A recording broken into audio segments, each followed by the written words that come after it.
For more than 40 years, Hollywood has kept a secret that nobody wants to talk about. On November 28, 1981, Natalie Wood, one of the biggest movie stars ever, went missing from a boat in the middle of the night. The next morning, people found her body floating in the ocean near Catalina Island. She was only 43 years old. The story that everyone heard was that it was just a sad accident, that she slipped while trying to tie up a small boat. Case closed. But here's what they didn't tell regular people.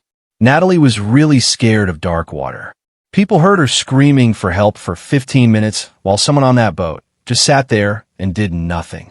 Her husband waited 4 hours before he called anyone for help. And the bruises on her body told a totally different story than what they wanted everyone to believe. At the center of all of this is Robert Wagner, her husband, and the person that police say was involved in what might be one of Hollywood's biggest hidden mysteries. His story has changed so many times that nobody can keep track. And now that he's 95 years old, his silence says more than any confession ever could. What really happened that night is still a complete mystery. Nobody has ever explained why he waited so long to call for help. And whatever Robert Wagner is still hiding all these years later might just disappear forever in those dark waters where Natalie took her last breath. The night of November 28th, 1981 was supposed to be easy and fun. Hollywood's biggest stars were getting away to Catalina Island for a relaxing weekend with friends. Natalie Wood and Robert Wagner were there along with actor Christopher Walken, who was working with Natalie on her newest movie, Brainstorm. The boat's captain, Dennis Davern, rounded out the small group of people on the boat called the Splendor. To everyone watching, Natalie and Robert looked like the perfect couple. They were married twice to each other because their love was supposedly so strong that they couldn't stay apart. They got married the first time in 1957, broke up in 1962, and then got back together in 1972. 9 years later, they were still together, still looking like the perfect Hollywood love story. But something darker was going on that weekend under the surface. Something was wrong. They had spent the whole evening drinking a lot at a restaurant on the island. When they got back to the boat, they'd had so much to drink that people got louder and angrier faster. According to what many people said, things were getting tense between Robert and Walken. Some people say it was about Natalie's movie career. Others whispered that it was about something more personal and private. What everyone agrees on is this. There was a big fight that night. Here's what makes Natalie Wood's story so sad and strange. She wasn't just any actress who happened to drown. She was a woman who had been scared her whole life of dark water. This wasn't just a small worry or fear. It was a really deep fear that started from something that happened when she was a kid. A fortune teller had told her mom one time that Natalie was going to die in dark water. This prediction scared her for many years and years. Everyone who knew her, her friends and her family, all knew about this fear. Natalie's sister, Lana, said later that her sister would never ever have gone near the edge of the boat at night on purpose. Not even if the water was calm, especially not when there was a storm happening around Catalina Island like there was that night. The idea that Natalie had gone out on the boat's deck in the middle of the night when the water was rough, wearing just her pajamas and socks to tie up a small boat that was making noise seemed really silly to anyone who actually knew her.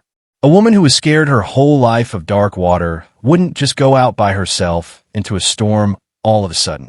But let's go back to that fight on the boat. Captain Davern said later that he heard people yelling really loud coming from the cabin, things being thrown around, the sound of glass breaking. Robert Wagner would admit later that he got so angry that he smashed a wine bottle during a fight with Walken. This was something he forgot to mention when he first told police what happened. The fight got worse and worse. Natalie, who was stuck between these two guys and their fight, tried to get away from it, and then at some point around 11 at night, she disappeared. Robert said he thought she had just gone to sleep. But this is where things stopped making any sense at all. Because what happened after that would start a chain of events that still doesn't make sense more than 40 years later. When a wife goes missing from a boat in the middle of the night, especially when it's stormy outside and his wife is scared of drowning, most husbands would do something right away. They'd call the Coast Guard. They'd shine big lights on the water. Every second would matter so much. Robert didn't do any of that stuff. Natalie went missing at about 11 at night. The Coast Guard didn't get a call until 3:30 in the morning. That's 4.5 hours when nobody did anything. And a woman who wasn't a great swimmer was maybe struggling in cold, dark water. The rescue boat captain wasn't even called until 5:11 in the morning, almost 6 hours after Natalie was last seen. 6 hours. When someone falls off a boat, the first hour is the most important. In really cold water, people can get too cold inside their body in just a few minutes. Every single second counts when someone falls overboard. But Robert, who knew these waters really well and had a lot of experience with boats, sat around the whole night before he called anyone. Captain Davern told people something that was even more weird about those lost hours. He said that Robert told him not to turn on the boat's searchlights, not to radio for help, and not to do anything that would show that Natalie was missing from the boat. According to Davern, Robert's orders were very clear and really scary. He told the captain to do nothing and to keep the lights off. Nobody has ever given a good reason why he waited so long to call. The order to keep the lights off and not call for help made investigators have a lot of questions that they're still trying to answer today. By the time people in charge finally started looking for her, it was way too late. At 7:30 that morning, they found Natalie's body floating about a mile away from the boat. She was still wearing her soft flannel pajama shirt, a puffy down jacket, and socks. The boat's small dinghy was found nearby, gently bumping against the shore. The first investigation went really fast, maybe too fast. Some of these injuries could maybe be explained by falling into wild water, but others were in places that showed something else had happened, maybe before she ever got in that water. Experts who looked at the dead body later said that several of the bruises looked like they came from someone fighting to get away, like the kind of marks that show up when two people are struggling with each other. And then there were people who saw things that nobody wanted to listen to. Marilyn Wayne and John Payne had their own boat parked near the Splendor that night. Around midnight, they woke up to sounds that still scare them all these years later. A woman's voice, really desperate and scared, calling out over the dark ocean. The woman was asking for help, screaming that she was going under the water. The sound went on for about 15 minutes. 15 terrible minutes of someone fighting to stay alive in the ocean. But what scared Marilyn and John more than the screaming was what they heard after. A man's voice, calm and like he didn't care, answering from the direction of the boat with what sounded like he was just saying okay. Just those two words saying he heard her and then nothing. Nobody jumped in to help. Nobody tried to save her. The desperate screaming finally stopped and the night got quiet. Marilyn tried to tell the police what she heard. But in 1981, when Robert Wagner, with a huge star in Hollywood, was already trying to hide the truth, her story was thrown out. She said later that she even got scary messages telling her to shut up about what she heard that night. Who the man was that calmly heard a drowning woman calling for help from the direction of the boat is still one of the weirdest parts of this whole thing. And the reason he did nothing to help her has never been told. For almost 30 years, the case was closed. Natalie Wood's death was put away as a sad accident, and Hollywood forgot about it.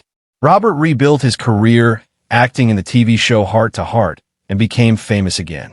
He got married again, this time to actress Jill St. John, and started a new life while people slowly stopped asking the old questions. But some people never stopped asking those questions.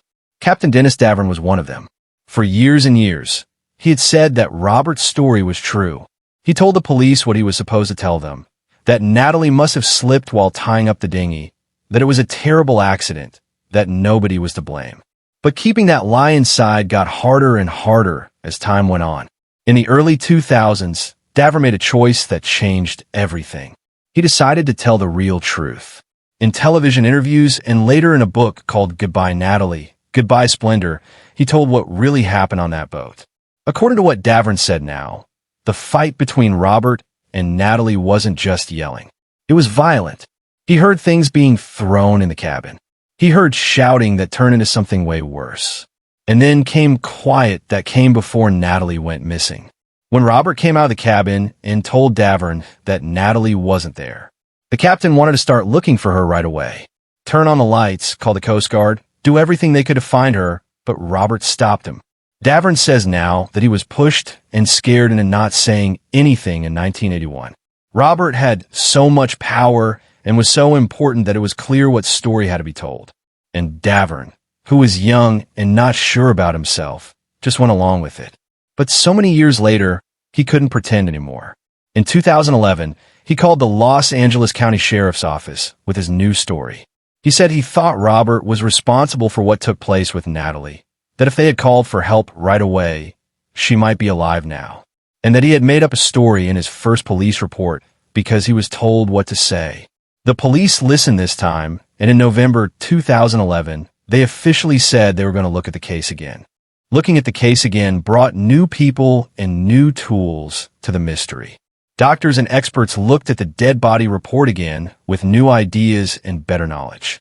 What they found proved what Davern had been saying all this time. Some of Natalie's bruises weren't the kind you'd get from just falling into water. They looked like they were made before she went in the ocean. The marks showed that maybe someone grabbed her or there was a fight. Based on these new findings, the Los Angeles County Doctor's Office made a big change in July 2012. They changed what was written on Natalie Wood's official death paper, taking away accidental drowning and putting in a new reason for dying. Drowning and other things we're not sure about. That one word, unsure, meant a lot. It was the official saying that the first explanation wasn't complete or was wrong. It meant the case wasn't finished anymore. It meant someone might be responsible for what happened to Natalie that night.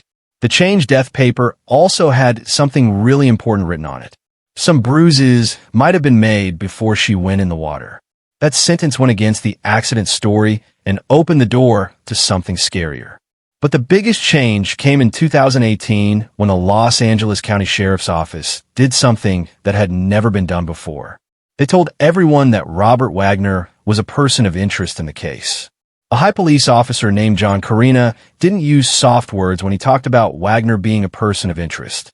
He told news people that Wagner's story just doesn't fit together, that things he said over the years didn't match, and that Wagner refusing to talk to people looking at the case again made them even more suspicious.